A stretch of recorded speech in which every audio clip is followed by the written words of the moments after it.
Ngayong araw na 'to mga kayod, samahan niyo ako at magtatapon tayo ng basura kasi matagal-tagal na rin at hindi tayo napagtapon ng basura. Nagrereklamo na yung mga naka-assign natin kasi sa isang kalye sa Barangay Minya sa San Masbate ay ako yung naka-assign. Ay hindi pala, si mama pala, pero ako yung pinapatapon ni mother ng basura. So ayun na nga mga kayod, let's go! Sheesh!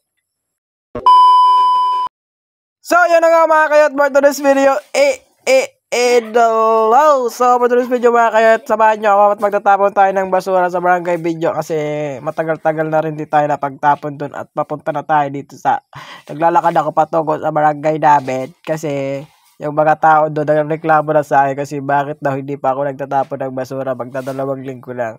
Kailangan kasi isang linggo, isang beses ako magtapon ng basura kasi yun, ganun yun. Sheesh! So bago tayo makarating makayat, puntahan muna natin to dito sa daan namin. Ito yung tambayan namin. Pasignalan namin ng signal kasi malang signal sa area namin sa Binyo. Dito kami nagpapasignal. Sobrang ganda dito sa bundok na to. Yung tok-tok na yan, oh. Yun, di ba? Ganun yung lugar namin, oh. Makikita na yun, oh. Kitang-kita na yung ulap. Ganda ng kapaligiran. Ang sarap ng hangin. Ganun dito sa probinsya. Oh, tingnan nyo. Papanikita ko sa inyo kung gaano kaganda yung kapaligiran dito sa lugar namin. So, sa nakakaalam, comment ng below kayo dyan kung saan lugar to. Let's go! Pagkatapos nyo nga mga kahit nakita na yung lugar na kaganda dito sa pasignalan namin at pumunta na kami dito sa baryo at kinuha ko na tong pushcart para nga magtapon na kami ng basura dyan. Shoutout nga pala sa ating videographer dyan, si Dagol. Si Dagol yung kasama ko parati sa pagtatapon ng basura. Kinuha na namin yung pushcart doon sa lalagyan ng pushcart. Tapos pupunta na kami sa mga bahay-bahay ng mga basura. Kasi dito wala na mga lalagyan ng basura. So babahay-bahay na lang kami. Magbabahay-bahay na lang basura kasi dapat separated na o segregate na yung mga basura. So sa bahay-bahay na lang kami. Kailangan na paghiwalay yung nabubulok sa di nabubulok. Sheesh!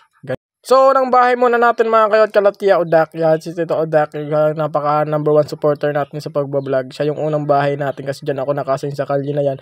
Kasi dati mga kayot may mga nakalagay dyan na mga basurahan sa mga gilid-gilid ng mga poste, kaya lang tinanggalin ni Kap kasi hindi nga nagsegregate ng mga basura, kaya nagkaisin tawag sa amin doon o nag-upgrade na sinabi na lang na bahay-bahay na lang kami magkukuha ng basura, dapat nakasegregate kasi pag hindi nakasegregate daw yung mga basura sa mga bahay-bahay hindi namin kukunin, kaya sobrang ganda rin nun ng protocol na yon para sa amin kasi kami yung hihirapan ng mga utility kapag hindi nakasegregate yung basura. Ito na nga tayo mga kayot sa pangalawang bahay na to, kala Ate Jeannie kasi Ate Jeannie sa kalye na to, dito ka naka-assign talaga.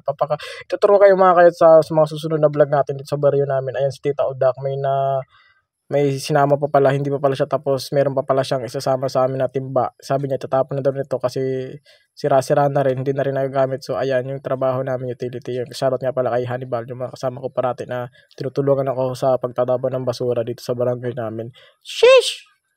So pagkatapos nga natin mga kayot, dito na tayo sa pangatlong bahay na to, kala Dagol. Siya yung nabibideo sa atin kanina. So ayan, sabi niya kasi isang sako lang daw yung basura nila. Pagtingin namin meron pa pala sa drum. So ayan, siya na sinasalin na niya yung mga basura. Actually, puro plastic din yan. Napakaganda nitong protocol nito ni Kap na ginawang bahay-bahay na yung namin ng basura para talaga masegregate namin. At kung hindi talaga nasegregate, di namin siya kukunin. Magalit man yung mga tao sa bahay, yon bahala na kayo, kailangan kasi segregate yun. May mga bahay din kami na pinuntahan dito na tinatanong namin kung may mga basura sila, sabi daw meron, kaya lang di pa nasisegregate. So yun, napakaganda nun. Kasi may times kasi na may pinuntahan kami mga bahay, di ko lang sabi kung nino, na hindi talaga nasegregate at di namin kinuha. So sa susunod, di namin kinuha yung mga basura nila. Kailangan kasi dapat segregate kasi kami nahirapan dun pagdating sa MRF, Material Recovery Facility. Kasi kami na pinapagalitan ng mga Kap bilang isang utility na kailangan dapat masegregate yung mga basura. So yun lang mga kayot. At tatapos na nga namin magbahay-bahay ng mga basura at ito na nalikom namin lahat ng mga basura mga kayot at isisiparit na namin siya, ilalagay ko na siya kung saan siya dapat palagyan kasi ito yung MRF o Material Recovery Facility yon. Sinasalin ko na siya kung saan dapat ilagay yung mga tamang lalagyan ng basura. So actually hindi ko na naibigyo yung MRF na yung MRF kakarating lang pala sa nakaraang araw, may dumating na truck dyan para yung mga basura. So wala mga laman yan masyado, kaya medyo yung MRF natin ngayon malinis at walang masyado mga basura. Yung mga nakaraang kasing araw punong-puno na yan, so dumating na yung truck para ihakot na siya tapos ilagay na dun sa mga basurahan. At nakakaano naman mga kayot kasi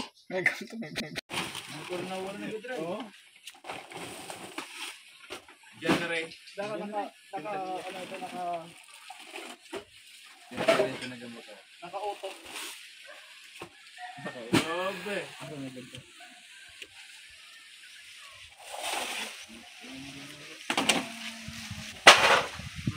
Pwede ka rin magtapok sila na ako. Kasi hayop.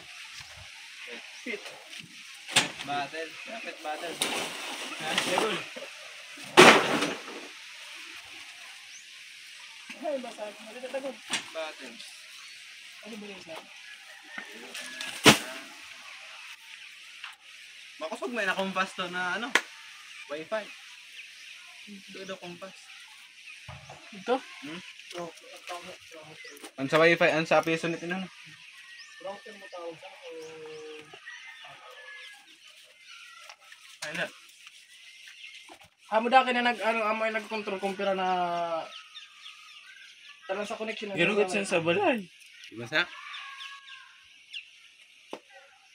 May SIM card. Ano ba yun siya? Sa mo PLDC.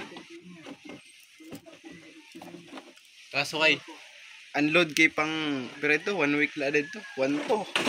Para sa kanda ini. Ba't mo mag-kapil dito kaya ano ba kasi sa wire kay 1 kilometer man kung sabi ni Raya?